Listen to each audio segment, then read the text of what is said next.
Production funding for Ruckus has been provided by Fred and Lou Hartwig and viewers like you. Thank you. Evening, welcome to Ruckus, that weekly food for thought fight over the news of the day and the trends of the times. I'm Mike Shannon. The Ruckettes join me shortly. Our topics tonight, welfare or unfair. A bishop's critics find their prayers are answered, and some down-to-earth discussion about ground transportation. But we start with our Newsmaker segment and focus on the battle that's been unfolding in Kansas City and across the country to improve wages for workers at fast food restaurants and elsewhere, and force major employers to pay workers what they term a living wage. Joining me now is a leader of the Stand Up KC movement, Latoya Caldwell, who has worked at Wendy's for almost 8 years. Latoya, welcome to Ruckus. Thanks for joining us. Thank you for having me. So how would you describe Stand Up KC? What is it? What is it supposed to do? We are a movement of fast food workers fighting for 15 in the union, right to form a union without retaliation. We are asking our billion-dollar companies to pay us a living wage enough to take care of ourselves and take care of our children. Is that $15 an hour? Is that what you would term a living wage? Yes, $15 an hour we'll be able to put back in our economy. We'll be able to keep our utilities on instead of looking at our paychecks and trying to figure out what bills to pay. Going without, just 3 months ago, my water was shut off. And I went 3 months throughout the holidays, being pregnant, not having running water. And happened to come home, I was working 6 days a week for Wendy's. And to come home and tell my 3-year-old I had nothing to give her to drink, it's hard. How did you get involved in this campaign? Is it because of your job? It was because of my job at the time. One of my coworkers had came to me and talked to me about the Fight for 15. At first I wasn't with it. I came to a meeting one night with them, and it was other workers that, it just wasn't just my job, it was other workers that was not making it. We were, trying to figure out what bills to pay. We were working for 6 hours a week, 6 days a week, and we were homeless. We were not, our bills were shut off. We weren't able to take care of our children. Do you have any concerns that if you do insist on this $15 an hour wage and somehow get that accomplished, that your employer will simply cut the number of jobs? No, I don't think that we're asking our employers too much. We help them make $1 billion in profits, and we're not making it. Well, not everybody who works at a fast food restaurant is working for a major corporation, I don't believe. A lot of these organizations are franchises, and the owners are franchisees, not multi-billion-dollar companies. Well, we believe any low-wage worker, any worker that works hard 40 hours a week should be able to make a living wage. We should be able to make $15 an hour and a right to form a union and a right to have a voice on our job. What is keeping you from forming a union? Because we have to get organized. We have to draw other workers together and get... But the company is not keeping you somehow from forming a union. Am I correct? No, they're not keeping us. And the government is not keeping you from forming a union. We're not asking the government. No, but there are government regulations that make it possible for Right. people to collectively bargain. So the reason you don't have a union is a lack of organization within the companies?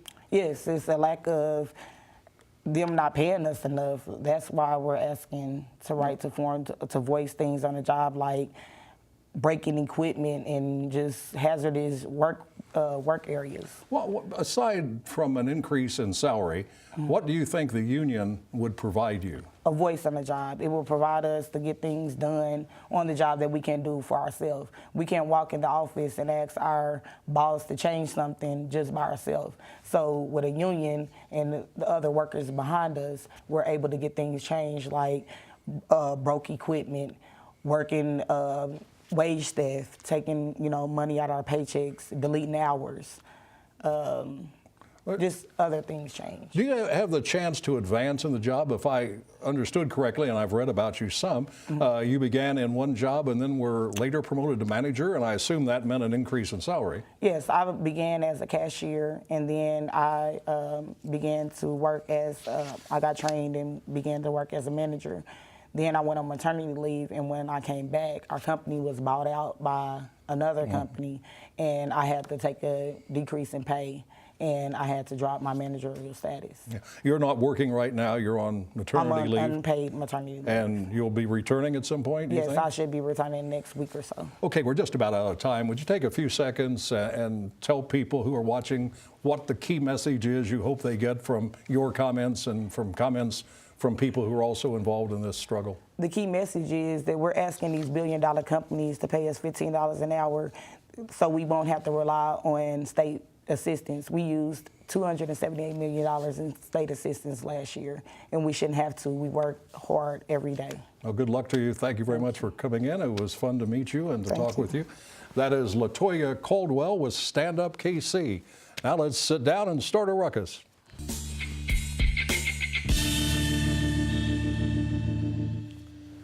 Jason Grill is a former Missouri state rep and is the founder of J. Grill Media. Gwen Grant is president and CEO of the Urban League in Kansas City. Patrick McInerney is a former prosecutor, now in private practice with Denton's. And Crosby Kemper III is director of the Kansas City Library System and host of KCPT's Meet the Past program. Well, Finn is finished, at least in his role as the pastor who governs the Catholic flock in the Kansas City St. Joseph Diocese. Bishop Robert W. Finn resigned this week after years of turmoil over his failure to report evidence of child pornography involving a priest and his insistence on a conservative interpretation of church doctrine. Bishop Finn's announcement follows a trip to the Vatican, where it is assumed he was encouraged, to put it mildly, to leave his post. Finn's decade-long tenure in the area was marked by controversy, none greater than when he was convicted of failing to report suspected child abuse, a misdemeanor. He was sentenced to 2 years probation, which he completed successfully. So, will Finn's resignation have mass appeal for local Catholics, Jason? I think it will have more mass appeal than not. I'm a Catholic, and I've known Bishop Finn. I've met him a few times, but he was a strict conservative and strict constructionist, and I think maybe some people wanted more of the Pope Francis model, more of an inclusive, collaborative bishop, and I think that this will have mass appeal. I think when you get 263,000 signatures for asking you to resign in Kansas City, St. Joe, I think that's it's a good sign, and I think it will have mass appeal. Explain a little bit more what a strict constructionist bishop is. Yeah, that's takes me back to my days at St. Pius X High School. Just very strict on everything that the Bible teaches and the Vatican II and all that stuff. And is that church doctrine? Yes, but there's a lot of, you've seen Pope Francis kind of be more Well, he inclusive. hasn't changed doctrine. He's just been nicer to people, hasn't he? Right, he has. He's been more inclusive. As a former politician that is Catholic. Yeah. Well, has he changed? I mean, other than being inclusive I and got to tell friendly. you first, the Vatican did not issue reasons why Finn resigned, and resigned is used loosely, first of all.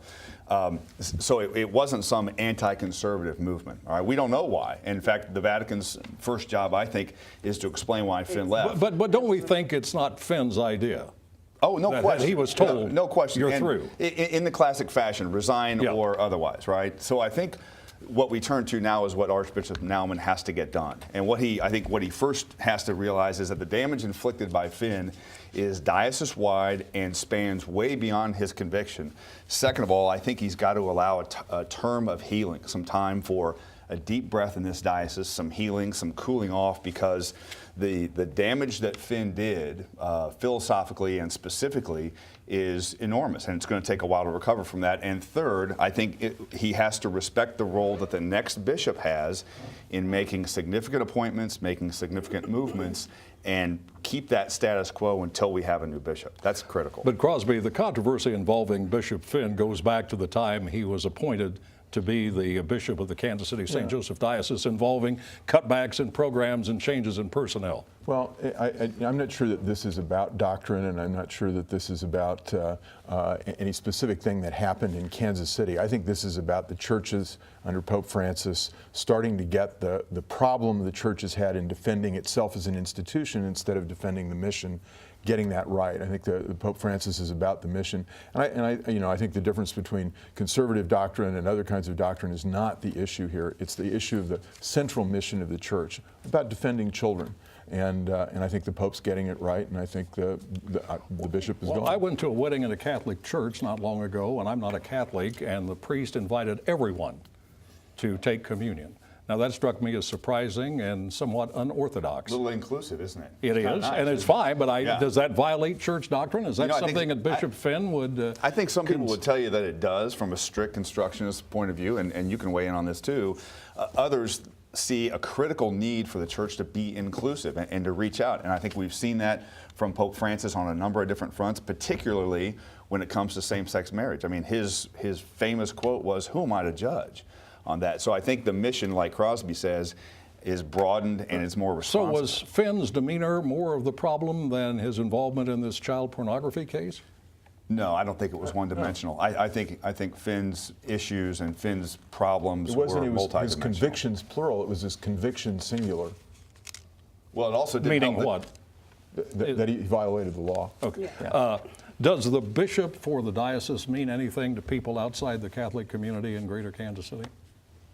Does it matter?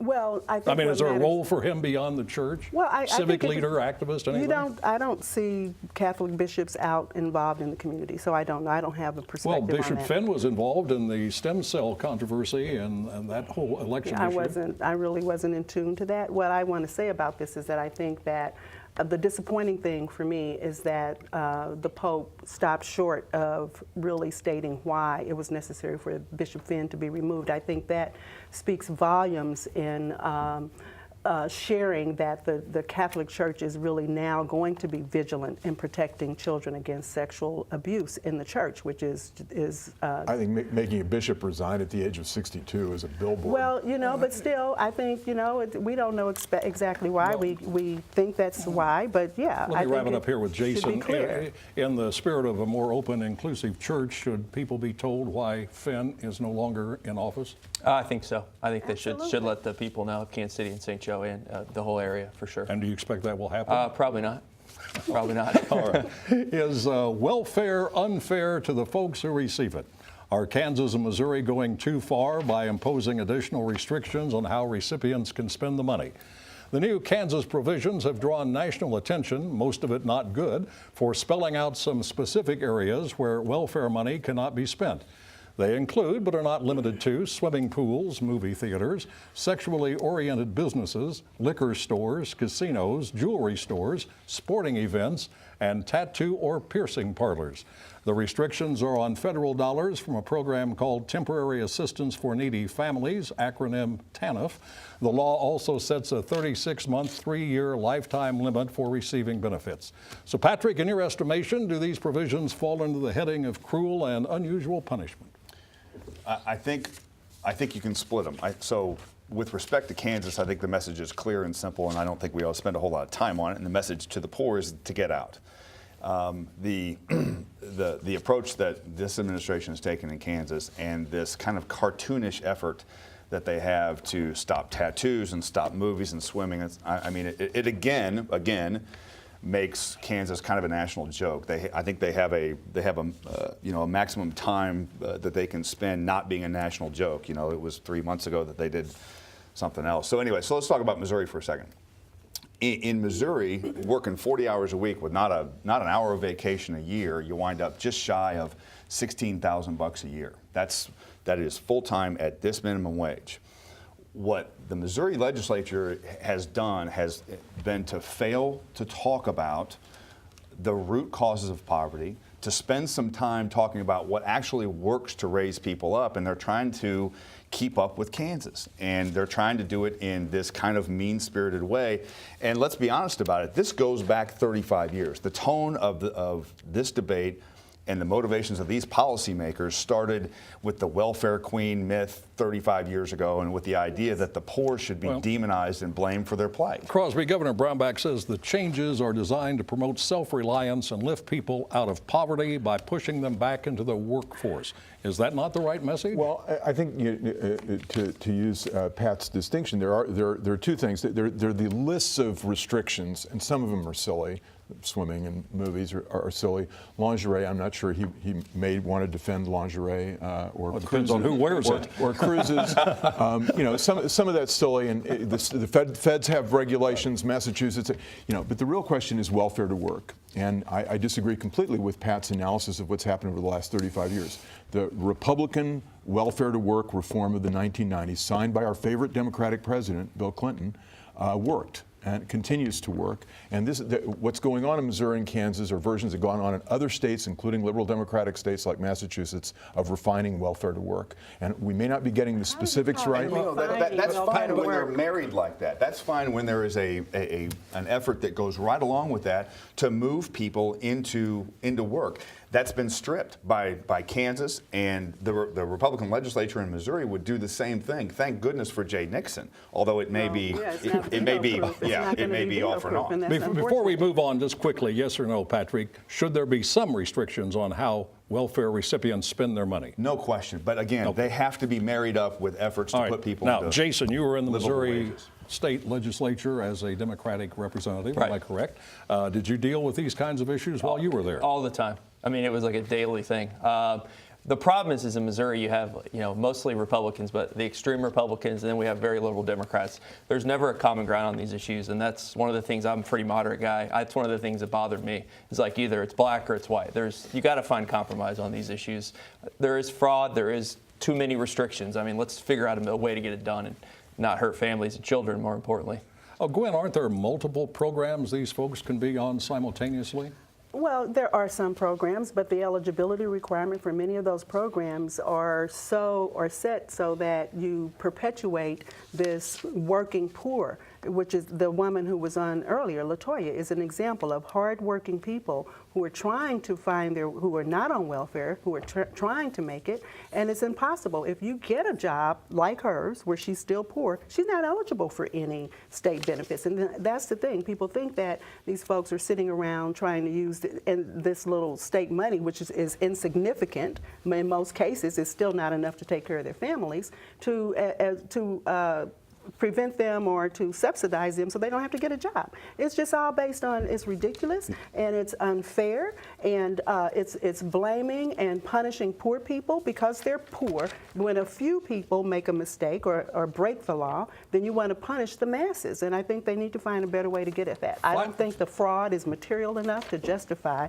the approach, and the state needs to do something about the minimum wage so a person like LaToya who works hard can get out of poverty. Gwen, here's a final question for you. In Kansas, you lose benefits if you test positive for drugs. Fair or unfair? That's probably a fair policy. Yeah. All right. We are getting within months of beginning streetcar service in Kansas City from River Market to Union Station, perhaps later to the east and south. But just as Kansas City is gearing up, the New York Times reports that the drive for streetcar lines may be cooling. Arlington, Virginia recently dropped plans for a system, and now the nation's capital is rethinking its plans after already spending $180 million. To be fair, some cities are moving forward, notably Atlanta, Salt Lake, and Tucson. The director of the American Conservative Center for Public Transportation points to what he calls some blunders. He mentions short lines that don't go anywhere, infrequent service, and excessive cost per mile. Might these be potential causes for concern with Kansas City's nascent downtown streetcar system, Crosby? Well, we do have a pretty short 2-mile line, that's for sure. We have the highest cost per mile of any light rail or streetcar project in America. And the thing that they don't mention there is the basic democratic problem here is that the voters keep voting against the streetcar. We had to have a vote of 500 people that was manipulated. So yeah, I think we've got a big problem in Kansas City. We're taxing the working poor to support a line that only lawyers and out-of-work architects will be riding in. Let me stay with you for a second. We hear regularly that the starter streetcar line, the very fact that it's going to be there, has stimulated business activity downtown, economic development to the tune of $1 billion. Do you say that's wrong? It's completely false. It's completely false. If you go through the list of projects, the first project is the Bryant Building, which has existed for 100 years and is a data center which creates no jobs and has no relationship to the streetcar. Computers don't take streetcars. I mean, you go down the list, I could go through the first 8 for you, and not one of them actually has a relationship to the streetcar. Have most of them received some tax benefit from the and city? they all receive tax benefits, huge tax subsidies, corporate tax subsidies. The fact of the matter is, Crosby's right on this. Streetcars don't spawn development. Development spawns streetcars. We keep trying to say that if we expand these streetcars, So we have it backwards. We're going to have, yes, we have it backwards, and it shows in all of these places that you're talking about now. The development was there, then the streetcars came, and so we're in trouble with the streetcar. I agree. It's short. I mean, it's touristy frou-frou. It's great for downtown, and it's great for the people who live downtown. Beyond that, it is not a transportation I gotta disagree, system. because I go downtown, I interview and I talk to people that have restaurants down there and all this doom and gloom is not true. There are developers building apartments. There's multifamily units going up. The unit. But are they doing that because of? They were not. Are they doing were- it here? I don't think they were building all of these It's places. exactly what I said. Gwen, hang on.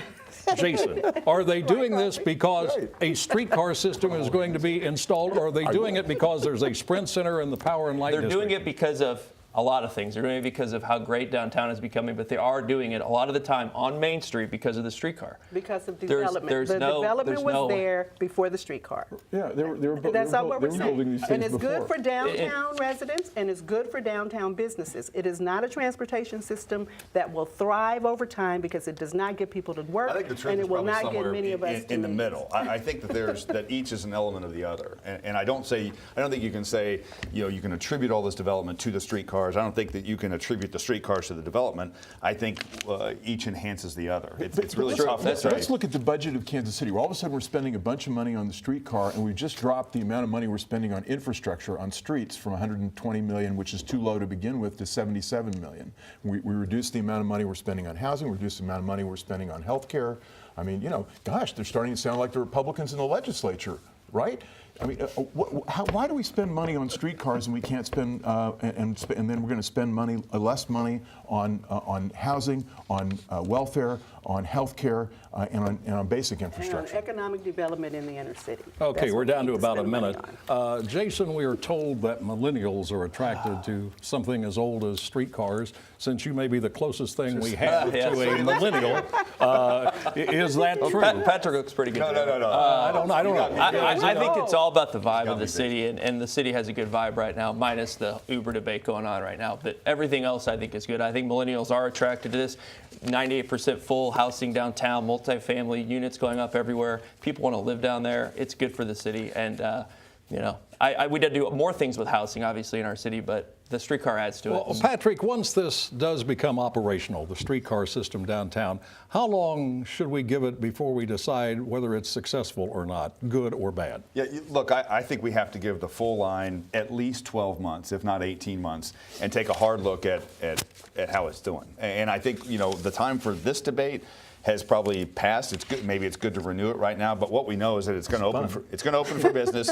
Yeah, it makes a good show. It's going to open for business, and that's the time to really take a hard look. Yeah. And do we expect that shortly after it does become operational and this new city council is in place, we're going to see back on the ballot an extension of the streetcar system that was defeated previously? Well, they have to figure out one that the voters will vote for. So I understand the line they're designing will actually go from the mayor's house to Cindy Serco's house to Rush Johnson's house. And Look, it's a done deal. Well, Cindy's not going to be on the council, so. No, but she'll vote for it. Oh, okay. Quickly. Let's just move forward with this. That's all I can say. Let's see how it happens, and then we can dissect it. Well, I think we have no choice. That's right. Right. Also, time is up for this segment, so we will move on. It is time now for Roast and Toast, where the Ruckettes say yay or nay to people and events in the news. And we start with Patrick. My toast goes to the 11-4 Royals and Mike Moustakas and their efforts this weekend to take no crap and play great baseball. I think it's great. Reminds me of the '77 Royals. Reminds me of growing up around a team that I loved. I think this is a little bit of old music, but my roast has to be the Missouri legislature for the welfare quote unquote reforms that are marginalizing the poor in Missouri. All right, Gwen. My Pope is to Pope Francis for forcing the resignation of Bishop Finn and bringing this issue to a point where the Catholic Church and the diocese in Kansas City can begin to heal. I'm disappointed that the reason for the resignation was not made abundantly clear, but kudos to Pope Francis nonetheless. Crosby? So I'd like to roast pretty much the entire political establishment, the city council, the legislature, and the governor in Missouri, Governor Nixon in Missouri, for reducing library spending roughly 80% at the legislative level, and city council continuing to take more library and school district money than their own money for their corporate subsidies. All right, Jason, we have some time, so I'd like to spell toast, it out. in true bipartisan fashion, I'd like to toast Sam Brownback, Governor Sam Brownback from Kansas today. We rip on him a lot for some of the things he does, but he did veto a bill that would have overregulated ride sharing in Kansas this week. Uber has now said they want to embrace Kansas more. Kansas City, Missouri, and Kansas need ride sharing. They need services like Uber. Brownback embraced it. He said, we're for economic development, we're for jobs, we're for innovation, we're for technology. As a millennial or near millennial on this desk, I think that's great. Kudos to Sam Brownback for supporting technology and for supporting the free market and jobs in Kansas. We think of you as the lone millennial. And finally, we have a toast to political activism and the late Larry Upright of North Carolina. Larry's obituary asked friends and family not to send flowers, but instead donate to charity and not to vote for Hillary Clinton in next year's election. Despite his demise, Larry did not stop thinking about tomorrow. Quick birthday greeting to my longtime friend, Rabbi Paul Silbersher of Temple Sinai, who turns 85 years old today. Happy birthday. And that is Ruckus for this week. We're back next Thursday at 7 on behalf of the Ruckettes, Jason and Gwen and Patrick and Crosby. I'm Mike Shannon saying thanks very much for joining us and good night. Production funding for Ruckus has been provided by Fred and Lou Hartwig and viewers like you. Thank you.